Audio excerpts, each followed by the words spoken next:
Yes everyone, welcome back to this channel.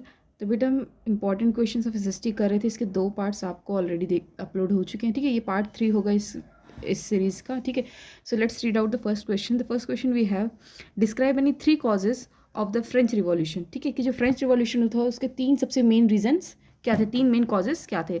The 3 main causes of the French revolution are, first one is division of the French society. की जो French society थी उसका क्या हो गया था, division हो गया था, जिस वजह से it was one of the reason for the French revolution. ठीक है, next is widen gap between rich and poor. Rich और पुअर के बीच में एक बहुत ज़्यादा गैप आ गया था, उनके बहुत ज़्यादा डिफरेंसेस होने लगे थे, जिसकी वजह से फ्रेंच रिवॉल्यूशन की स्टार्टिंग हुई। ठीक है, third one is idea philosophers. के जो फिलोसफर के आइडिया से उन चीज़ों ने भी लेड करा फ्रेंच रिवॉल्यूशन को।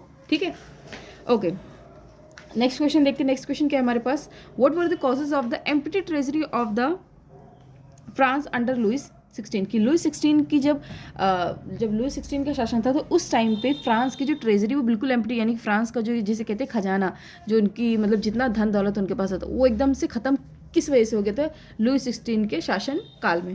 ठीक है, तो इसका रीज़न क्या है, देखिए सबसे पहले क्या था, वॉर। अब हमें पता है कि वॉर में लड़ने के लिए बहुत सारी चीज़ें चाहिए होती। ठीक है, जैसे कि फूड हो गया, इक्विपमेंट्स हो गए, बहुत सारे गन हो गई, मतलब बहुत सारी चीज़ें जिसके में बहुत सारा पैसा इन्वेस्ट होता है, जिसमें बहुत सारा पैसा खर्च होता है। तो सबसे पहला रीज़न क्या है कि वॉर्स की वजह से जो उनकी ट्रेजरी तो क्या होगी, पूरी तरीके से एम्प्टी हो गई। Second one we have, Marie Antoinette spent a lot of money. की जो मैरी एंटोनी थे उन्होंने बहुत सारा पैसा खर्च करा था, जिसकी वजह से क्या हुआ था, उनकी ट्रेजरी एम्प्टी हो गई थी। Third one is support by France to American colonies. France ने क्या करा था, अमेरिकन कॉलोनीज को सपोर्ट करा था फाइनेंशियली, जिसकी वजह से उसमें बहुत सारा पैसा खर्च हुआ था, जिसकी वजह से उनकी जो ट्रेजरी वो क्या हो गई, एम्प्टी हो गई। ठीक है, समझ आया। Okay, moving to the third one we have, what were the effects of the economic crisis on Germany. की जो इकोनॉमिक क्राइसिस थी उसका इफेक्ट क्या पड़ा था जर्मनी में।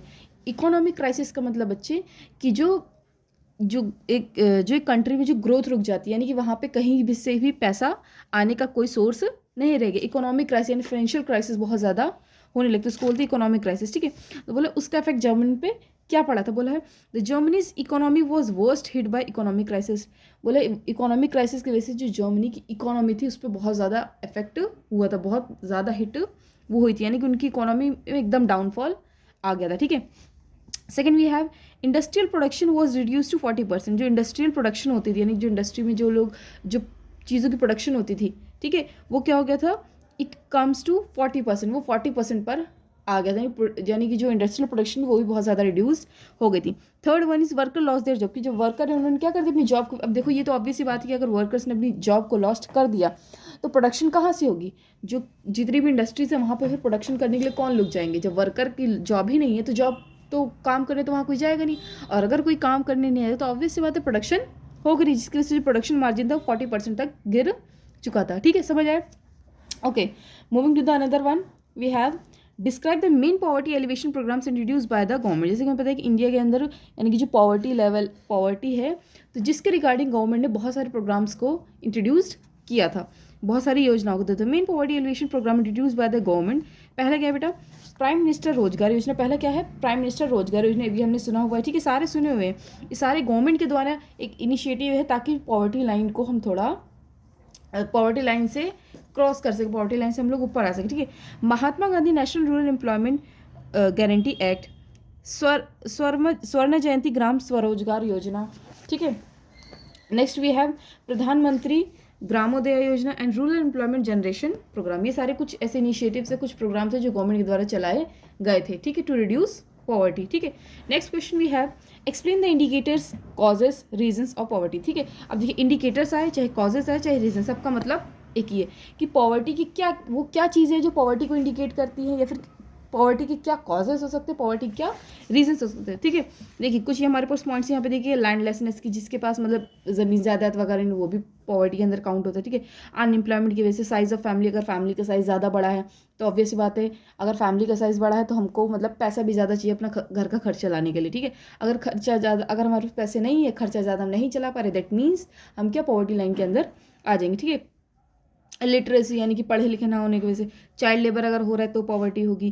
ठीक है, पुअर हेल्थ की वजह से, हेल्पलेसनेस की वजह से, और माल न्यूट्रिशन की वजह से। ठीक है, अगर माल न्यूट्रिशन होगा तो ऑब्वियस बात है बच्चे की हेल्थ पे इफेक्ट आएगा, उसको अच्छे से पोषण आहार नहीं मिल रहा। अगर हेल्थ पे इफेक्ट आएगा तो ऑब्वियस सी बात है वो बच्चा आगे जाके मतलब अपने स्किल्स को, अपने माइंड को उतना ज़्यादा डेवलप नहीं कर पाएगा, जिसकी वजह से क्या, ना वो पढ़ पाएगा ना चीज़ों को अचीव कर पाएगा किसी को, ठीक है। जिसकी वजह से क्या होगा, वो भी कॉज हो जाता है किसका, पॉवर्टी का, ठीक है। Moving to the another one we have what is democracy, state the main features of democracy, ठीक है। कि डेमोक्रेसी क्या है, इसके मेन फीचर्स बताइए। क्या लिखा है यहाँ पे, democracy is a form of government in which rulers are elected by the people. हमको पता है कि डेमोक्रेसी क्या होती है, एक ऐसी गवर्नमेंट की फॉर्म होती है जिसमें जो क्या रूलर्स होते हैं उनको कौन इलेक्ट करता है, लोग। कौन इलेक्ट करता है, नहीं, पीपल, यानी कि जनता है, जो सामान्य जनता है, जो जनरल पब्लिक है, वही उन रूलर्स को इलेक्ट करती है। तो इस टाइप की गवर्नमेंट को क्या कहा जाता है, डेमोक्रेसी, ठीक है। अब देखिए इसके फीचर्स क्या, जैसे इंडिया के अंदर होता है कि प्राइम मिनिस्टर को, चीफ मिनिस्टर को, इन सबको इलेक्ट करने के लिए हम लोग क्या करवाते हैं, इलेक्शंस हेल्ड होते हैं, ठीक है। तो उन इलेक्शन के बेसिस पे हम अपने मनचाहा हम कुछ बेसिस पे जज करके हम अपनी मर्जी के कैंडिडेट को जितवा सकते हैं, ठीक है। उनको हाईएस्ट वोट देकर उनके मेजोरिटी के साथ उनको हम विन करवा सकते हैं, ठीक है। वही चीज़ जो सिस्टम होता है, वो जो फॉर्म ऑफ गवर्नमेंट, उसी को डेमोक्रेसी कहते हैं, ठीक है। अब देखिए इसके मेन फीचर्स क्या है, प्रमोट्स इक्वालिटी अमंग सिटीजन्स के बीच में क्या एक इक्वालिटी प्रमोट हो जाती है। क्योंकि देखिए अगर जैसे मान ली किसी का मन है कि वो मोदी को जीता है, किसी का मन है कि वो केजरीवाल को जीता है, तो वो देखो अलग अलग व्यक्ति का अलग अलग पर्सपेक्टिव होता है, ठीक है। तो इससे क्या है, लोगों के बीच में एक इक्वालिटी फॉर्म हो रही है कि जिसका मन हो वो जिसको वोट दे, जिसका मन हो जिसको वोट दे, ठीक है।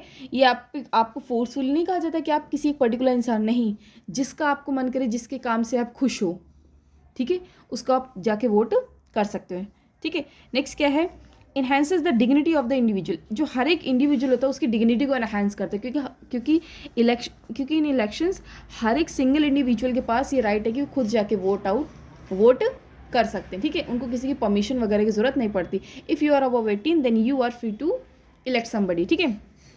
Third one we have improves the quality of decision making. ये जो डिसीजन मेकिंग की क्वालिटी इंप्रूव हो जाती है, क्योंकि देखिए अगर हम हर एक इंडिविजुअल को राइट दे देते हैं कि आपका जिसका मन करे आप उसको इलेक्ट करो, आप उसको मेजोरिटी वोट के साथ जिताओ, तो ये क्या हो जाता है, यानी कि हम जो डिसीजन मेकिंग होती है उसकी क्वालिटी क्या कर देते हैं, इंप्रूव कर देते हैं, ठीक है।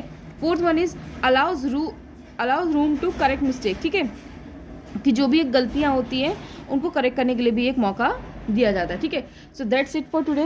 बेटा ये आपके कुछ इंपॉर्टेंट क्वेश्चंस मैंने एक्सप्लेनेशन दी है, ठीक है। आई होप सो आपको समझ आया हो, ठीक है। Till that keep learning and keep smiling and do not forget to like and subscribe the video.